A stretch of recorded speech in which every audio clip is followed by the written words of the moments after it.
Bonjour à tous et bienvenue pour ce nouveau webinaire de Modo.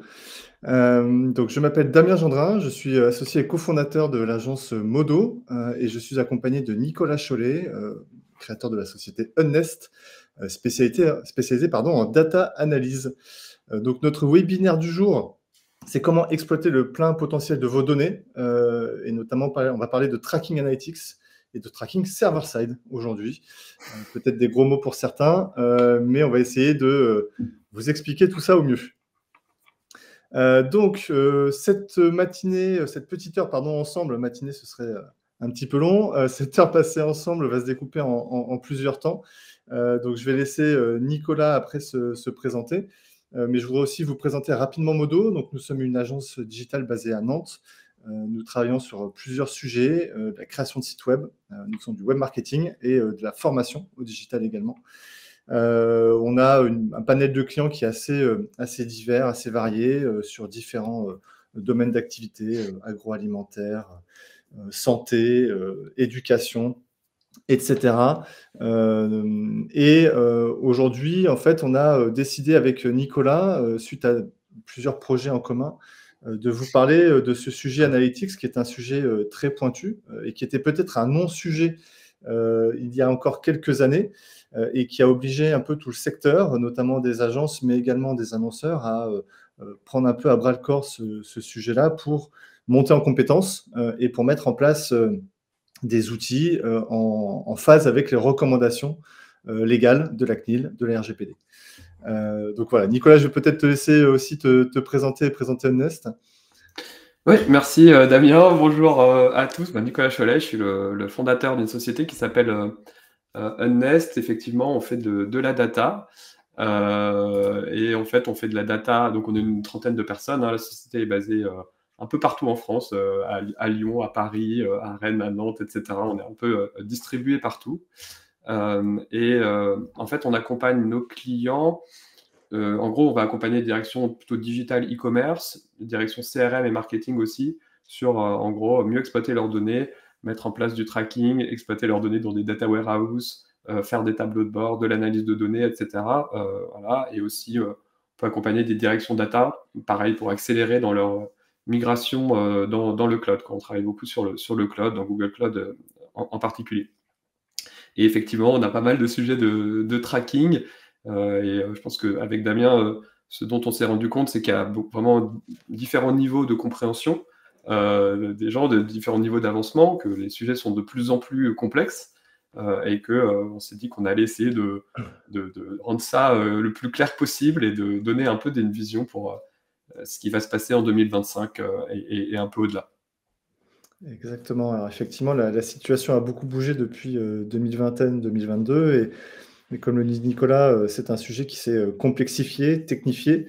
Et effectivement, ça va nous emmener vers notre premier sujet ce matin, qui est pourquoi en fait on n'y comprend plus rien à ce sujet-là. Qu'est-ce qui a rendu ce sujet complexe puisqu'on parle beaucoup de RGPD. Alors c'est un sujet, la RGPD, qui existe depuis longtemps, mais qui est devenu beaucoup plus palpable pour les entreprises depuis 2-3 ans. Les cookies tiers aussi, on en a beaucoup entendu parler, on va essayer de décrypter ça. Et puis, notre troisième sujet qui va nous emmener vers la suite de ce webinaire, qui est le server-side, un nouveau gros mot qu'on va essayer de décrypter.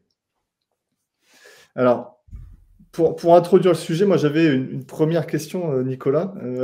C'était, suite à nos échanges, tu me parles souvent de adblocker, de cookies tiers, de cookies first party, plein de termes aussi anglo-saxons, mais qui est un peu compliqué de s'y retrouver dans cet univers-là.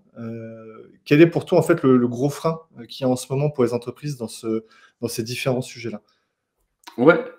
En fait, je pense que le frein, il est justement dans la multiplicité des problèmes, on va dire. C'est-à-dire qu'en fait, on se retrouve on a dû en quelques années, 3-4 ans, gérer plusieurs choses.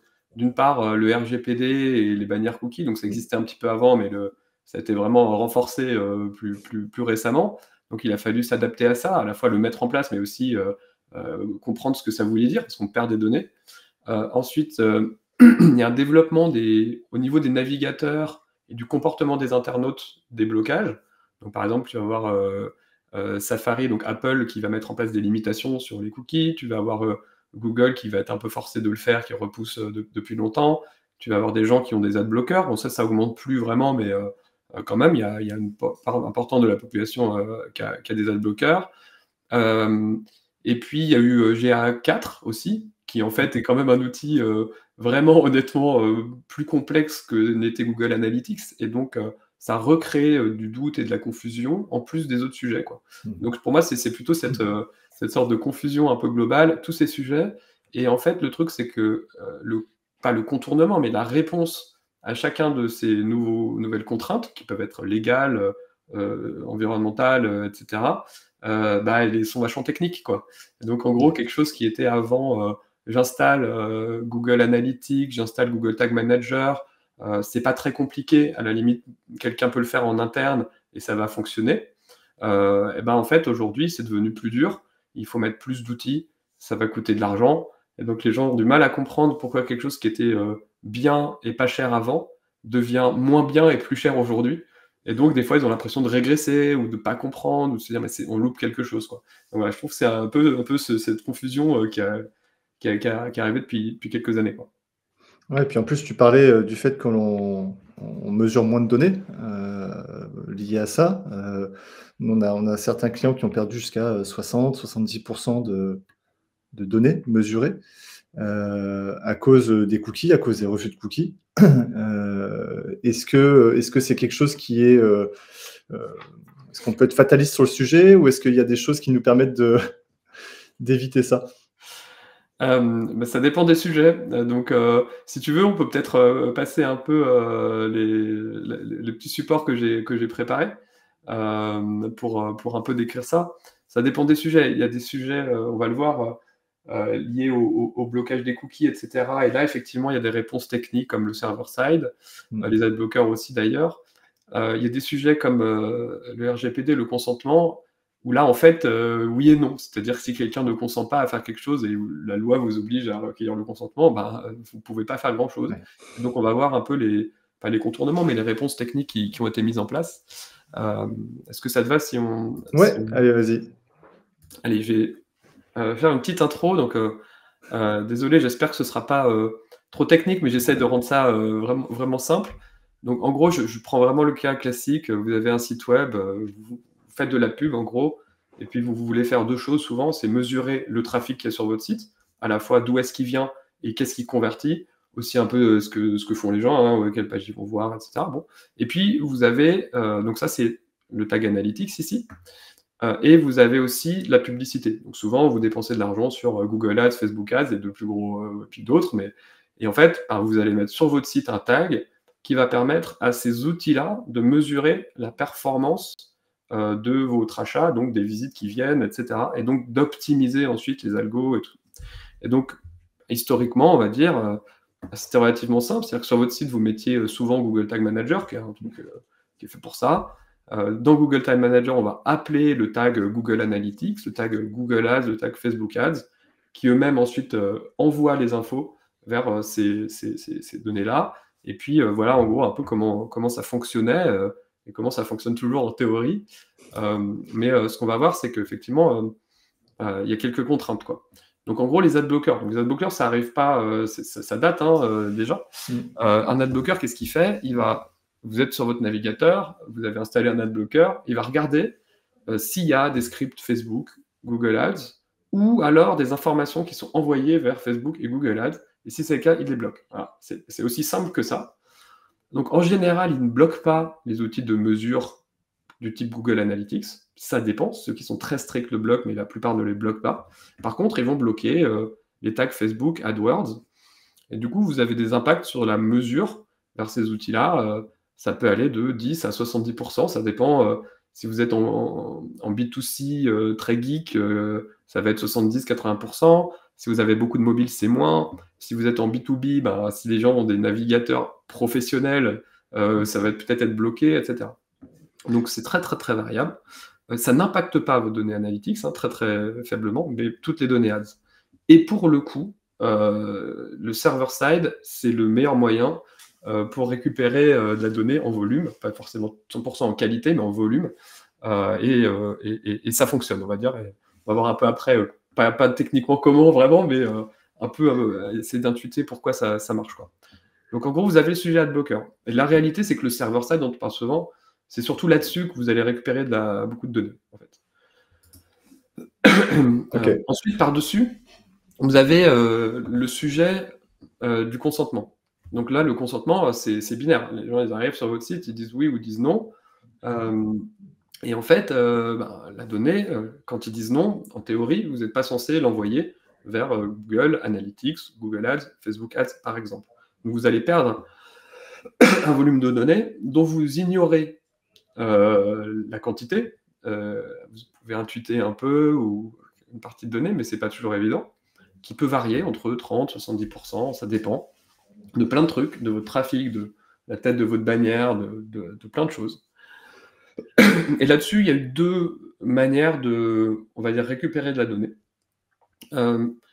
Côté analytics, c'est-à-dire je mesure moi-même sur mon site ce qui se passe, les visites et tout, la CNIL a inventé un concept qui s'appelle l'exemption de consentement, et donc elle dit, en fait, c'est quand même légitime pour un propriétaire de site de mesurer son audience, dans la mesure où il le fait de manière anonyme, donc avec certaines contraintes. Et donc, dans ce cadre-là, on a le droit de déposer des cookies pour mesurer le trafic, même si les gens n'ont pas consenti donc sur votre bannière, ils n'ont pas cliqué sur accepter, parce qu'on estime que c'est légitime et que, encore une fois, quand c'est encadré, c'est pas problématique, parce qu'en fait, on ne traite pas de données personnelles en réalité. Et donc, sont apparus des outils qui existaient déjà, en fait, hein, mais qui ont été un peu labellisés par la CNIL. C'est le seul organisme au monde, à ma connaissance, qui l'a fait, mais du coup, ça s'applique sur l'ensemble de l'Europe, dont Piano Analytics, puis Promatomo, qui sont les plus gros, mais il y en a d'autres. Donc là-dessus, vous allez récupérer quasiment 100% de votre trafic. Et donc, en réalité, souvent, vous allez avoir Google Analytics, vous avez des trucs, et puis cet outil, vous avez une vision plus complète, quoi. Donc, c'est intéressant, mais du coup, c'est un outil en plus, qui a un coût, il faut l'installer, il faut l'utiliser, etc.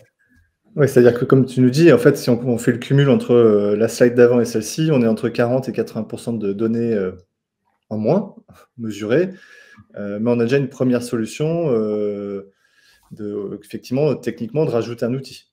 Ouais.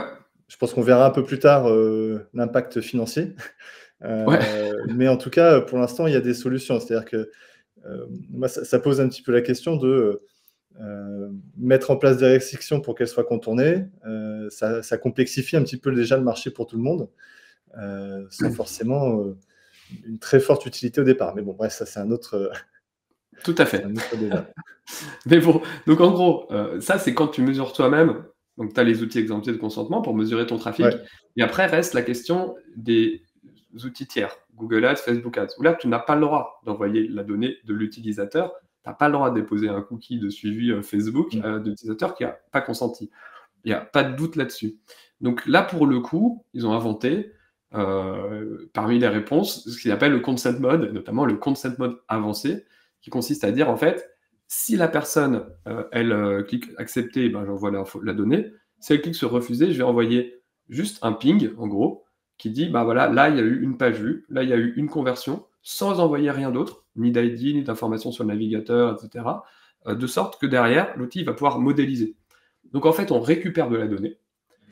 C'est juste que ça devient une boîte noire, parce qu'en fait, vous ne savez pas comment c'est modélisé. Donc après, Google Ads a son modèle, Google GA4 a son modèle, Facebook a son modèle, et bah, vous n'avez plus qu'à croire ce qui se passe. Des fois, vous avez des trucs, par exemple, du coup, la donnée modélisée, par exemple de vente, en fait, elle devient supérieure à vos ventes réelles. Donc là, vous vous dites, mais c'est complètement foireux, ça ne marche pas, mais en fait, c'est juste qu'il y a une partie qui est modélisée, et parfois, c'est mal modélisé dans un sens ou dans l'autre, et c'est comme ça. Donc c'est là aussi l'intérêt d'avoir souvent un outil exempté à côté, parce que ça permet d'avoir une sorte de référence malgré tout, quoi. Et est-ce que sur ces outils exemptés, on a, au-delà des données de trafic, des données de conversion aussi, que tu évoques? Oui, alors vous avez donc vous pouvez remonter des données de conversion en nombre et en quantité. Donc, par exemple, savoir qu'il y a une conversion, une vente, par exemple, sur tel produit, à tel prix, ou alors un formulaire qui a été soumis. vous pouvez associer des sources de trafic, source Medium Campaign. Par contre, vous ne pouvez pas remonter d'ID. Donc, si la personne n'a pas consenti. Donc, par exemple, l'ID de la transaction, vous ne pouvez pas le remonter. Ça fait partie des réglages qu'il faut faire dans ces outils-là pour justement bénéficier de l'exemption. Après, il y a des outils comme Piano, par exemple, qui proposent un mode un peu hybride qui dit, si j'ai le consentement, j'envoie les données, sinon je ne l'ai pas. Et vous avez d'autres outils comme Atomo qui peuvent pas faire ça, et donc en général, on le bride et on remonte pas tout. D'autres choses que vous pouvez pas faire aussi, si la personne n'a pas consenti, forcément, c'est parfois on va chercher à faire le lien entre ce qu'a fait une personne sur le site, par exemple, et après son comportement d'achat. Est-ce qu'elle a acheté, est-ce qu'elle est revenue, est-ce que c'était un bon client, etc. Et pour ça, on va chercher à matcher des ID entre deux systèmes, le système d'info et le site. Et ça, pareil, on peut pas le faire si on n'a pas le consentement. Donc, en gros, c'est une mesure statistique, quoi, des visites, des conversions, etc. Mais c'est-à-dire qu'en B2B, on est quand même un peu moins impacté qu'en B2C sur cette question de l'anonymisation des données et de la non-remontée des ID. Ouais, alors sauf si tu es dans le cas où souvent tu as le truc en B2B, je génère des leads, puis les commerciaux, donc ça arrive dans le CRM, puis les commerciaux ils disent ouais mais les leads sont nuls. Bon. Et en fait, tu as envie de le mesurer, donc tu dis ok mais quels leads sont nuls? Ils venaient d'où? Est-ce que c'est ceux qui venaient de Google, de Facebook, de mon email, etc. Et donc c'est là où tu as envie de faire le lien. Ouais. Tu vas pouvoir le faire sur la partie de l'audience qui a accepté, mais pas sur le reste, quoi. Ok, c'est clair.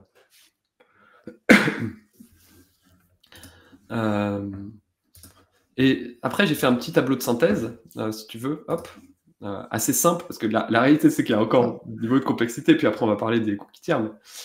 En gros, vous avez quelques problèmes classiques, on va dire. Vous avez les adblockers, comme on a vu au début. Très simple, ils bloquent les scripts pub. Là, on va le voir après, mais le server-side, c'est la solution. Après, c'est à chaque entreprise de voir ce qu'ils veulent faire. Hein. Vous pouvez aussi vous dire que l'utilisateur, il souhaitait pas, il a bloqué, quoi. Vous pouvez aussi vouloir respecter ça. Mais en tout cas, techniquement, la solution, c'est le server-side. Ensuite, sur le consentement, en réalité, il y a deux solutions. Il y a l'outil exempté quand vous mesurez votre propre audience. Et ensuite, il y a la solution que proposent les outils tiers, qui en fait est de la modélisation. Encore une fois, vous envoyez des pings anonymes et l'outil, il calcule quelque chose et vous espérez que ce soit bien fait. Et après, il y a le sujet de la fin des cookies tiers. Donc, on va en parler un petit peu après. Là, en fait, ça ne peut pas être... on va expliquer à quoi ça sert les cookies tiers, mais il n'y a pas de moyen technique de remplacer ça. Ça n'existe pas.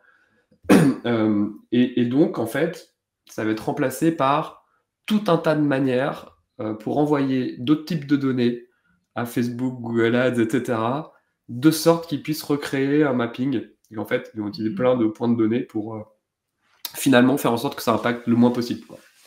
Voilà. En fait, ce sujet Facebook, l'API Facebook, Facebook API a souvent été présenté comme un peu la solution miracle. Est-ce que tu as des informations sur un déploiement de ce type de solution chez d'autres structures, chez Pinterest, chez Bing, Ouais. chez TikTok? Est-ce qu'il y a des solutions un peu identiques qui commencent à émerger chez tous les acteurs du numérique aujourd'hui? Oui, alors déjà, en fait, je trouve que Facebook, pour une fois, il y a des trucs où ils sont forts quand même, notamment la pub.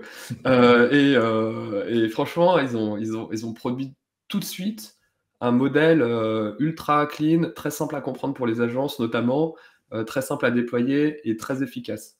Et donc, ça s'impose un petit peu comme le modèle. Donc, Google Ads, ils ont l'équivalent en fait. Ils en ont deux en fait, mais ils ont globalement les enhanced conversions et puis aussi les conversions offline. Ils ont fait un truc un peu plus compliqué, je trouve, qui fait que vous êtes encore obligé d'envoyer des données client-side, server-side, on verra après. Donc je trouve que c'est un peu bizarrement un peu moins abouti, mais en tout cas ça marche pareil. Et à ma connaissance, c'est ce qu'on fait aussi, parce qu'en fait avec le server-side quand même, du coup, toutes ces boîtes-là, ils ont mis en place finalement des API qui permettent d'envoyer des informations de conversion. Et ils ont tous à peu près suivi le modèle de Facebook dans la philosophie, quoi. Et donc, on va retrouver ça chez TikTok, chez Snapchat, etc., de manière à peu près similaire quand même. Ok. Parce que c'est vrai que ça a été quand même un bouleversement, cette annonce de la fin des cookies tiers. Tu l'évoquais, tous les navigateurs aujourd'hui ont passé le pas, peut-être sauf Chrome, qui repousse, comme tu disais en introduction, qui repousse l'échéance. Voilà, même si on enlève Chrome de l'équation, ça nous fait quand même des pertes de données qui sont considérables. Quand on considère que Firefox, Safari, iOS, etc., aujourd'hui bloquent les cookies tiers. Ouais. Sachant qu'effectivement, c'est déjà une réalité. C'est-à-dire qu'en fait, il y a toujours ce truc de Chrome, bon, ils l'ont encore repoussé. Normalement, cette année, ce sera fait quand même, mais la réalité, c'est qu'effectivement, tous les gens qui ont un portable, un iPhone, tous les gens qui sont sur Mac, tous les gens qui sont sur Safari, et tous les gens qui ont un adblocker ont déjà techniquement un blocage des cookies tiers, et ça fait quand même du monde, peut-être pas 50%, mais quand même un volume important, quoi. Et Internet marche toujours. Ouais. Effectivement. Par contre, en fait, la réalité, c'est que l'impact est plus fort pour les gens qui vendent de la pub que pour les gens qui en achètent. On va détailler un tout petit peu après, mais si vous êtes L.fr ou lemonde.fr et que vous vivez de la pub, là, c'est plus problématique parce qu'en fait, c'est plus difficile d'aller diffuser de la publicité ciblée, d'une part, et d'autre part, d'en mesurer les effets. Et donc, vous avez des pertes de revenus. Donc, c'est un problème plutôt pour l'écosystème publicitaire, plutôt qu'en réalité, quand on est acheteur de pub, en réalité, on ne voit pas forcément l'impact directement. Il y a un impact global sur l'efficacité du système, mais on ne se rend pas forcément compte de manière hyper évidente, quoi. Donc, dans ce cas-là, le server-side serait un peu la solution magique. Est-ce que c'est le cas? Peut-être que tu vas nous expliquer un petit peu plus en détail justement comment ça fonctionne et comment ça permet de contourner ces limitations que tu nous as évoquées. Et puis j'ai envie de dire aussi, parce que c'est une vraie question qu'on a eue auprès de pas mal de clients, c'est quid de la légalité ou du respect de la RGPD en tout cas de ces contournements, parce que s'il y a une limitation, c'est pour éviter qu'elle soit contournée. Et là, on les contourne. Voilà, comment ça se positionne aujourd'hui, ce sujet-là, vis-à-vis de la RGPD? Ouais, ok. Alors attends, on va regarder plusieurs points du coup. Je vais juste passer sur le sujet cookie tiers, juste pour rappeler à quoi ça sert en fait. En gros, vous n'avez pas besoin de cookie tiers pour mesurer le nombre de gens qui vont sur votre site dans Google Analytics. Vous n'avez même pas besoin de cookie tiers pour savoir le nombre de conversions que vous avez eues et les envoyer à Google Ads en réalité. Le cookie tiers, c'est quoi? C'est que vous êtes un utilisateur, vous allez voir, je ne sais pas, une paire de chaussures sur Zalando. Facebook, Google Ads, ils vont déposer un cookie en disant cette personne a vu une paire de chaussures sur Zalando. Après, vous allez sur, je ne sais pas, le site de La Redoute. En fait, il va faire la même chose. Quand vous êtes sur le site de La Redoute, Google Ads, Facebook Ads vont utiliser votre cookie pour identifier que vous êtes la même personne et donc que vous avez vu aussi une paire de chaussures. Et donc après, ils vont vous servir la publicité la plus personnalisée. Donc, première chose, ça sert à faire du profiling au profit des plateformes, quoi. Donc, c'est pas vous. Vous ne perdez pas de données. C'est les plateformes qui perdent de la donnée. Donc, le premier sujet, c'est le profiling. Le deuxième sujet, c'est effectivement, par contre, mesurer les impacts du cross-device, du post-view et tout. C'est-à-dire qu'en fait, j'ai vu une pub sur YouTube sur mon mobile, après je vais sur mon ordinateur et j'achète le truc. En fait, en réalité là c'est même pas des cookies, mais globalement il y a toujours un truc qui est de chercher à comprendre si c'était la même personne, et donc encore une fois toujours à identifier les personnes pour pouvoir reporter de la performance, en disant voilà c'était la même personne. Donc pour ça ils utilisent plein de choses. Vous êtes connecté dans Chrome, vous êtes peut-être connecté sans le savoir sur un environnement Facebook, etc. Donc ça c'est utilisé. Ils vont utiliser aussi les cookies. Donc en fait, on enlève juste une partie de ce qui permet de faire de la mesure, quoi. En gros, voilà l'impact des cookies tiers. Et toutes les manières, ce que je vais vous raconter sur comment ça se contourne, en fait, ça ne se contourne pas. Pour le coup, on gagne en théorie en privacy. C'est juste qu'en fait, les acteurs de la pub sont tellement forts que la réalité, c'est que vous êtes tout le temps identifié partout. Si vous vouliez vraiment pas l'être, il faudrait vous mettre sur Brave, un navigateur qui respecte vos vies privées, et sur un VPN. La réalité, c'est qu'en fait, c'est un peu peine perdue, je pense, moi. Mais donc, en fait, finalement, on fait plein de choses pour un truc qui, au final, va être d'une manière ou d'une autre contourné. Mais on ne remplace pas, si vous n'avez pas le consentement, vous n'avez pas le droit, server-side ou pas server-side, de déposer des cookies Facebook, d'envoyer des informations à Facebook, etc. C'est interdit, quoi. Et ça, il n'y a aucun doute là-dessus. Est-ce que vous allez avoir une amende? Je ne sais pas, parce qu'en fait, c'est plus facile d'avoir une amende sur du client-side, parce que ça se voit. Je veux dire, n'importe qui peut mettre un bot sur le truc et le voir, que sur du server-side où ça se voit moins. Donc c'est vrai que, en fait, de manière paradoxale, les voies de contournement qui ont été créées par les acteurs de la pub font que c'est presque plus facile de leur envoyer plein de données sans trop se poser de questions, et que vous avez très très peu de chances, sauf être un très gros acteur, d'avoir des problèmes. Après, c'est la loi, donc la loi, normalement, on la respecte. Oui, parce que pour juste rapidement expliquer le sujet, en server-side, tu es, entre guillemets, «propriétaire». Je dis bien entre guillemets, parce que tu vas plutôt le louer. Donc ce sont des données qui ne sont pas accessibles, du grand public. Donc effectivement, entre guillemets, tu peux faire n'importe quoi avec, ça ne se saura pas. C'est un peu ça un petit peu ça le sujet, si je comprends. Ouais. Bah, effectivement, en gros, si on prend, alors attends, si on prend un peu comment marche le server-side, du coup, si vous vous rappelez là, mon site web, en fait, à gauche, vous aviez 3 tags, le tag Analytics, le tag AdWords, le tag Facebook, qui étaient chargés sur le site. Donc Facebook, il charge son script sur le site, et puis bah, il fait ce qu'il veut d'une certaine manière. Donc il peut lire l'info du navigateur, poser un cookie, lire des cookies, etc. Avec le server-side, en fait, le principe, c'est que vous avez seulement un tag de collecte sur le site que vous maîtrisez. Donc vous collectez les données du navigateur, la source, la valeur des cookies, etc. Ensuite, c'est envoyer la droite de mon schéma vers un serveur, qu'on appelle conteneur server-side, et de là, vous dispatchez l'info vers Analytics, AdWords, Facebook, etc. Donc ça veut dire quoi? Ça veut dire que AdWords, Facebook, ils n'ont accès qu'à l'info que vous envoyez. Donc ils ne peuvent pas déposer des cookies, pas lire des cookies tiers, etc., etc., si vous faites une implémentation stricte comme ça. Et je me suis un petit peu perdu. Mais donc, il y a plusieurs impacts. C'est que du coup, les adblockers, ils ne vont pas agir. Mais par contre, vous pouvez pas, vous envoyez pas la même info. Vous envoyez, encore une fois, vous ne pouvez pas envoyer des infos de type cookie tiers parce que vous n'y avez pas accès non plus. Des choses comme ça. Donc ça quand même, en théorie, ça a quand même des bénéfices sur plein de choses, et notamment la privacy. C'est ça qui est un peu, on l'utilise pour presque contourner des trucs, mais en vrai, c'est plutôt sain comme méthode. Par contre, là, en fait, vous êtes censé envoyer à Facebook des données que pour les gens qui ont consenti. Après, si vous décidez de ne pas le faire, la réalité, c'est que ça va être difficile pour un organisme lambda, disons la CNIL qui va faire des tests automatiques, de le savoir. C'est-à-dire qu'ils le sauront que le jour où ils vont vous auditer et vous demander d'expliquer comment vous le faites, pourquoi vous le faites, etc. Encore une fois, moi, j'incite personne, enfin, c'est même l'inverse, j'incite tout le monde à respecter strictement et rigoureusement la loi, d'autant plus que, en vrai, le bénéfice à ne pas le faire n'est pas si fort que ça. Ouais. Puisqu'il y a de la modélisation qui se fait, etc. Donc en fait, c'est même limite une bonne solution, et c'est même peut-être une super solution pour rester dans un cadre totalement, alors à la fois légal certes, mais en plus respectueux des données personnelles par rapport à un système client-side classique où tu as ton petit pixel Facebook qui collecte des cookies tiers. Au final, voilà, on est sur quelque chose d'un peu plus vertueux en termes de modèle. Mais alors j'imagine, parce que pour le coup, quand on parle de server-side, il y a le mot serveur dans le mot. Ça veut dire prendre un serveur.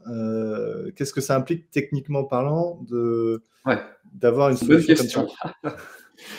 Alors effectivement, bon, tout a été quand même simplifié, notamment par Google Tag Manager, qui est un outil assez exceptionnel pour ça. Donc, en un clic, vous pouvez installer Google Tag Manager server-side, vous créez le truc, et en quelques clics de plus, si vous décidez de l'héberger chez Google Cloud, qui est quand même le truc, enfin, voilà, vous pouvez soit l'héberger chez Google Cloud, soit l'héberger chez des solutions du type Addingwell ou Step qui font ça, qui ont créé un business autour de ça, en un clic.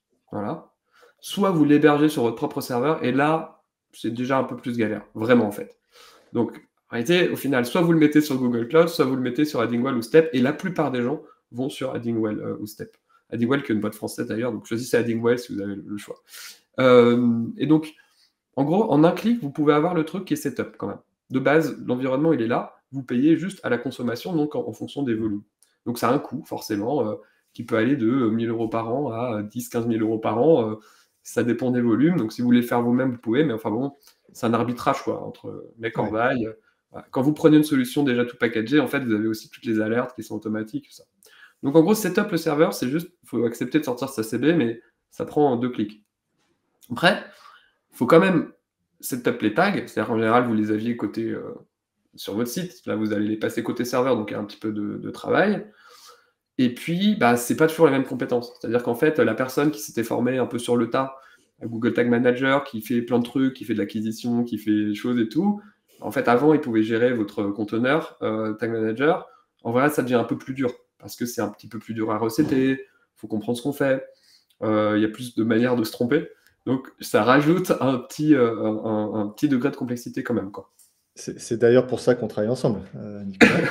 Parce que c'était ce sujet-là, tu exprimes très clairement, c'est exactement ce que l'on faisait auparavant. On avait petit à petit développé des compétences en interne pour gérer nos conteneurs Google Tag Manager, installer tout ce qu'il fallait dessus. Et en fait, on s'est retrouvé avec, à un moment donné, une limite de compétences. Et effectivement, ça rajoute une technicité supplémentaire dans le setup de la solution. Donc, effectivement, c'est voilà, pour ceux qui nous écoutent, attention, ça peut être une super réflexion d'aller sur le server-side, mais effectivement, faites-vous bien accompagner, ça vous fera gagner du temps. Et peut-être du coup, je transitionne avec le truc d'après qui est ici, on a un peu mis je sais pas, 4 niveaux du server-side parce que en fait, en un clic, on peut faire des choses, mais c'est vrai que derrière, si on veut vraiment avoir tous les bénéfices, encore une fois, il faut comprendre un tout petit peu ce qu'on fait, et puis il y a un tout petit peu de travail en plus. Donc à gauche, là, ce qu'on a appelé rookie, c'est vraiment vous cliquez sur le truc, vous migrez vos tags, normalement ça marche. Ensuite, en bleu, le premier truc en plus que vous voulez faire, c'est potentiellement contrôle des flux, contrôle des PI, donc des informations personnelles. Là, c'est si vous voulez rajouter un petit peu une couche de contrôle justement sur ce que vous envoyez. Vous pouvez décider, et c'est plutôt une bonne pratique, de masquer un certain nombre de choses que vous ne voulez pas du coup envoyer à Google Ads, Facebook Ads et autres. Donc ça, vous pouvez le faire. Et pour bénéficier, on va dire, du gain qui est concernant des adblockers, il y a quand même une petite manip à faire, de sorte que tout soit hébergé sur votre nom de domaine, en gros. Voire on change un petit peu le nom du script, voilà, parce que les adblockers, en fait, ils ont des listes de scripts avec des noms et tout ça, donc des fois, c'est comme ça qu'ils bloquent. Donc ça, c'est le deuxième 2. Le niveau 3, c'est encore plus technique. La restauration des cookies, là, c'est vraiment lié à Safari, Apple. C'est en gros, Apple, il met des restrictions à la durée de vie des cookies, selon la manière dont ils sont posés, s'ils sont tiers, pas tiers, etc. Et voilà, donc ça, c'est vraiment un truc technique que propose typiquement Adding Step quasiment en one click, quoi. Et après, donc ça, bon, si vous avez fait tout ça, vous avez un setup qui est vraiment très très solide. Et derrière, le niveau 4, on va voir après, c'est enrichir les données. Parce que pour le coup, c'est quand même un autre bénéfice du server-side, c'est que finalement, vous avez un serveur, puis vous l'avez connecté, c'était mes flèches vers la droite là, avec des outils vers lesquels vous voulez envoyer de l'info. Et donc, vous pouvez finalement l'utiliser pour envoyer d'autres données, même qui ne viendraient pas de votre site web, quoi. Et donc, qui viennent de vos serveurs, des ventes offline, des choses comme ça. De manière très simple et pour le coup très peu chère. Et donc, une fois que c'est setup, c'est quand même intéressant de se dire est-ce qu'il y a d'autres données que je voudrais envoyer vers d'autres outils? Et si oui, est-ce que j'utiliserai pas mon conteneur maintenant qu'il est là et que je le paye pour envoyer plus de données? Ok. Alors, tout ça, j'imagine que ça a un coût. Tu vas peut-être nous en parler après. Ouais. Tu as commencé à l'évoquer avec le coût du serveur. Ouais. Mais effectivement, alors ça paraît être une super solution, mais on se rend compte qu'entre le point de départ, quand tu évoquais l'installation de GA 3 à l'époque sur un GTM, ça se faisait en quelques clics. Là, il y a quand même un peu plus de clics et un peu plus de temps.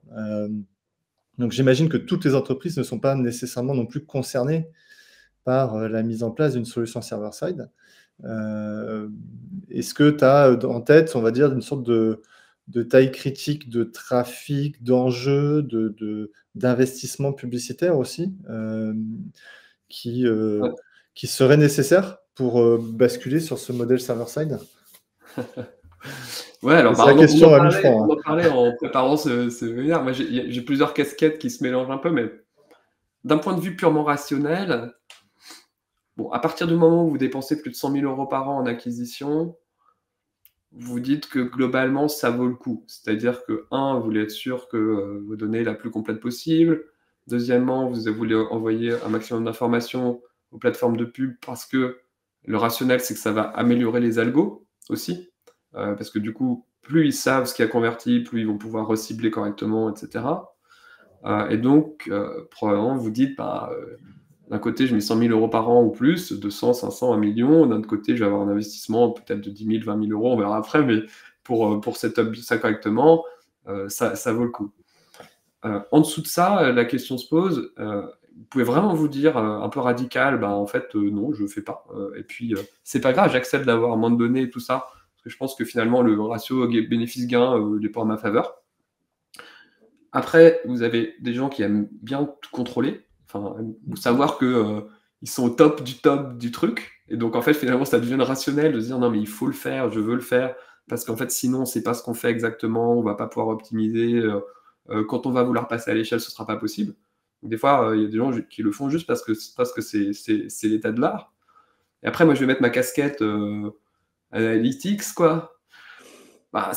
C'est quand même des solutions qui sont saines et qui marchent bien.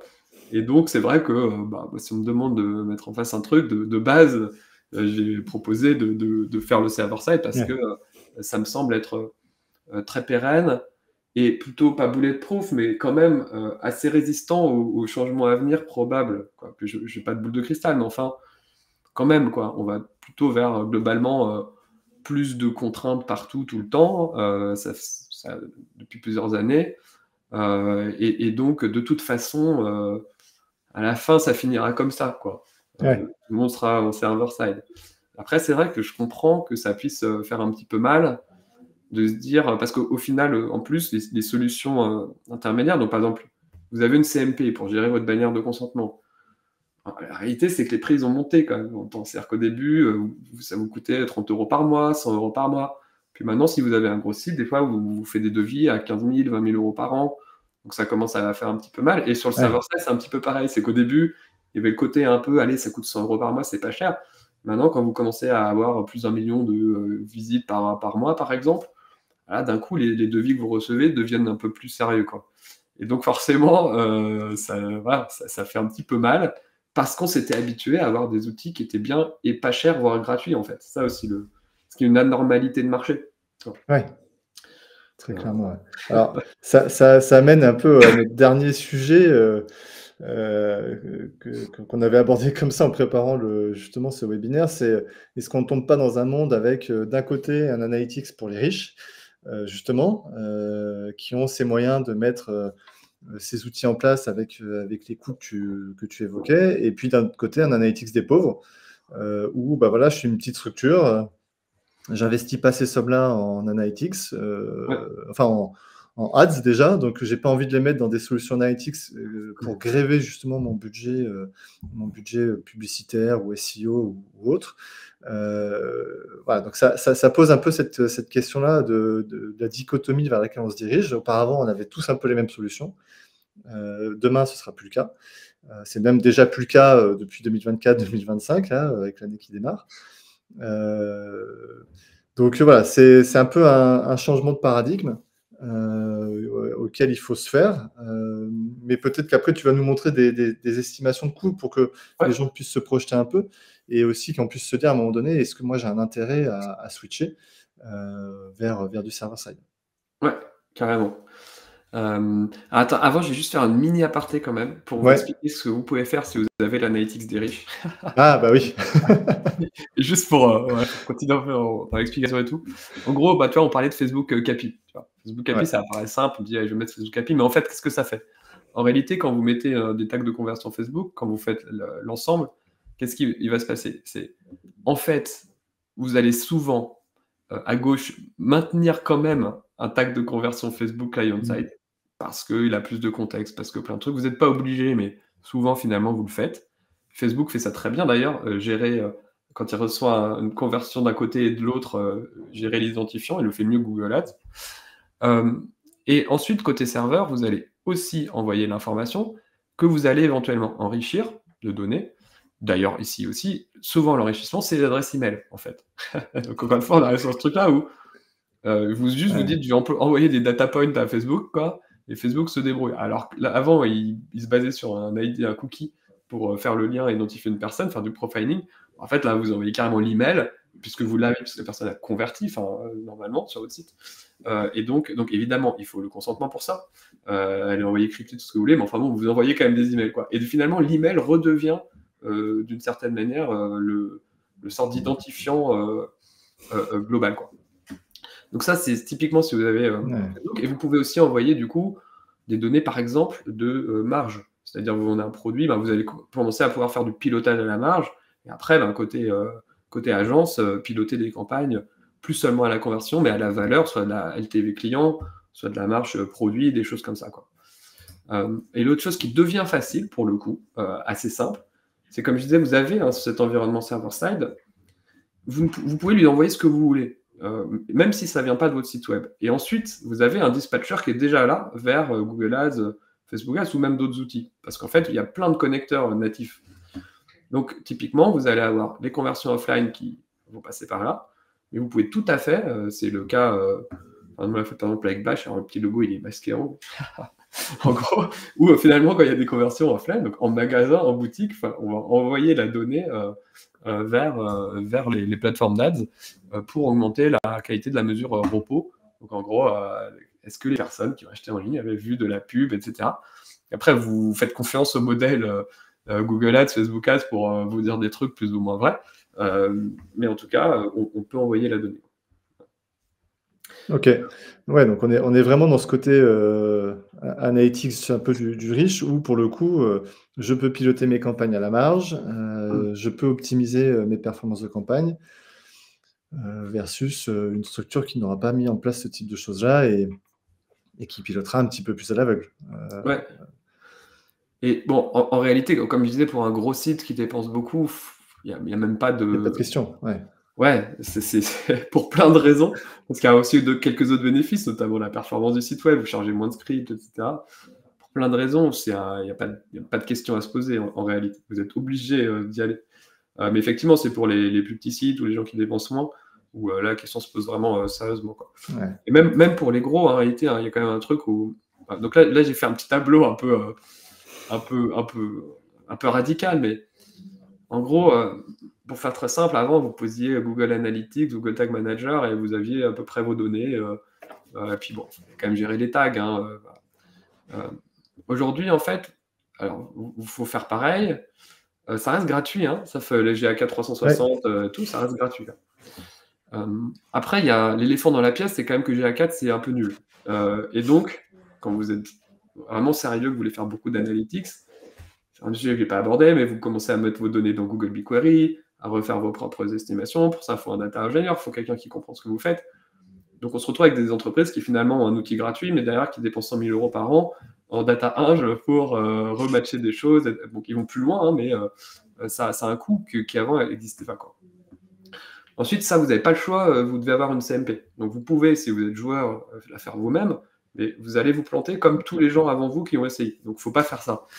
Donc, simplement, il faut choisir celle que vous voulez, il faut faire jouer la concurrence et tout, mais en fonction des volumes, comme je dis, les prix augmentent. C'est-à-dire qu'avant, tu disais pour 100 € par mois, c'est bon, et puis maintenant, dès que tu as des gros volumes de visites, forcément, les prix ont tendance à monter, quoi. Et ça, par contre, honnêtement, difficile de s'en passer. Ensuite, si tu pars en server-side, pareil, tu peux essayer d'héberger toi-même. Honnêtement, c'est pas conseillé. Donc, tu peux aller sur Google Cloud, ce qui va sûrement coûter le moins cher, ou tu peux aller sur une solution en un clic, type Adding Wally Step, où tu vas avoir tous les alertings, un petit tableau de bord qui te permet de savoir si ton tag marche et tout. Quand même, c'est clean. Mais pareil, les prix ils ont plutôt tendance à augmenter qu'autre chose. Donc, même chose, là pour le coup, et là c'est binaire, quoi. Soit tu y vas, soit tu y vas pas. Donc, tu peux tout à fait te dire que tu veux pas aller vers le server-side, quoi. Vous avez le petit bonus, le petit exempté de consentement. Pareil, Piwik a une version gratuite, c'est moins de 500 000 hits par mois. Matomo, quand vous avez peu de volume, c'est vraiment pas cher. Par contre, dès que vous montez en volume, vous arrivez vite sur 20 000 € par an, pardon, des choses comme ça. Et puis, il faut savoir s'en servir. Et après, il faut payer quelqu'un qui comprend tout ça. Parce que la réalité aussi, c'est qu'il y a des fortes chances qu'il y ait un truc qui ne marche pas quand même dans cette chaîne-là. Encore une fois, il faut juste quand même comprendre ce qu'on fait, savoir comment setup les outils, comment resetter s'il y a un problème, etc. Et donc ça prend plus de temps qu'avant, plus de ressources. Et voilà, forcément, les coûts ont augmenté. Et c'est vrai qu'on se retrouve des fois avec des entreprises qui vont dépenser, pour les grosses, hein, plusieurs centaines de milliers d'euros par an pour un outil que parfois ils consultent peu, notamment pour le GA4. Et donc, moi je vois apparaître des gens qui finalement finissent par se passer de GA4 et d'aller que sur du piano par exemple, ou d'autres qui vont se dire attends mais je vais mettre en place d'autres outils de l'amplitude, etc. Donc il y a une sorte de réapparition d'outils alternatifs qui avaient un peu été tués parce que Google Analytics c'était tellement bien que ça servait à rien. Donc voilà, ça va encore changer, je pense. Et après, la surprise, qu'est-ce que va faire, comme pour tout, que vont faire les Américains? Parce qu'en fait, si on se rappelle quand même, on a tous oublié, mais enfin, il y a 2 ans, on nous disait que GA4 c'était quasiment illégal. C'était le cas en fait. Hein. Puis ensuite, l'Europe et les États-Unis ont signé un traité sur la protection des données. Voilà, pareil, je ne suis pas devin, mais enfin, qu'est-ce qui se passe si demain Google décide de s'asseoir dessus? On va rejouer un peu le match. Je sais pas. Ouais, et puis en plus, tu parlais d'auto-hébergement de la solution server-side sur du Google Cloud. Effectivement, quid de nos données aujourd'hui dans le contexte international, effectivement, les choses peuvent largement bouger. Donc ça fait des investissements qui sont conséquents, avec une petite incertitude quand on prend en compte les outils américains. Ouais. Bah, c'est vrai qu'on a un peu oublié, une fois, il y a 2 ans, c'était la psychose. On se disait: «Est-ce que j'ai le droit de prendre un truc américain?» Maintenant, tout le monde s'en fiche. Et donc, voilà, c'est vraiment derrière nous. Enfin, de toute façon, tu vois l'État français qui met tes données de santé chez Microsoft, donc tu dis: «Bah, ça doit marcher, hein. Visiblement, j'ai le droit». Donc voilà, mais c'est vrai que le sujet pourrait tout à fait revenir un jour, quoi. Ouais, tout à fait. OK, c'était très intéressant. Alors aujourd'hui, la grande question pour tout le monde, c'est, où est-ce que je me positionne? Alors je pense qu'on n'a pas, j'ai pas de baguette magique, et je pense pas que tu en aies non plus, mais l'idée, c'est d'étudier un peu le sujet au cas par cas.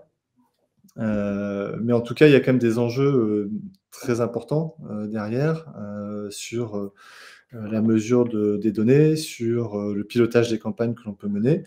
Donc effectivement, c'est pas un sujet à mettre de côté en 2025, je trouve. C'est un peu pour ça qu'on avait décidé de faire ce webinaire en début d'année. Donc voilà, je pense que s'il y a des personnes intéressées qui sont présentes aujourd'hui, n'hésitez pas à nous contacter ou Nicolas pour voir et étudier votre sujet à vous. Voilà. Je ne sais pas si Nicolas, toi, tu avais d'autres petites choses à rajouter. Ouais, juste un dernier point, c'est ce que je vais appeler moi la data quality. C'est-à-dire en fait, il y a pas que les outils, il y a aussi la manière dont on les exploite. C'est-à-dire que, je vois plein de gens qui ont, tu vois, ils ont tout, les serveurs side, ils ont tout mis, et tout est faux en fait. Parce qu'au final, il y a pas de gouvernance des données, parce qu'il y a pas de plan de marquage clair, parce qu'il y a pas de test de non-régression qui fait que, tu as une alerte, si tu as un truc qui saute. Et donc au final, c'est aussi la manière dont on gère ces données, qu'est-ce qu'on en fait, est-ce qu'on s'assure qu'elles sont bonnes, qui est importante. Donc, parfois, il vaut mieux en fait simplifier, pas avoir trop d'outils, pas forcément dépenser trop en infra, mais par contre, vraiment l'utiliser et être sérieux sur la manière dont on la traite, quoi.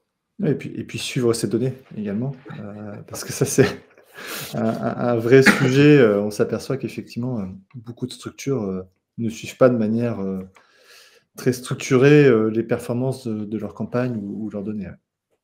Alors, je ne sais pas s'il y a des questions également auprès des personnes qui nous ont écoutés.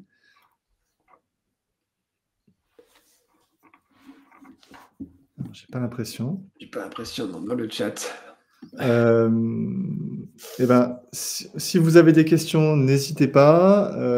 Sinon, Nicolas et moi-même, on est disponibles sans problème pour répondre à vos questions, même par mail post-webinaire.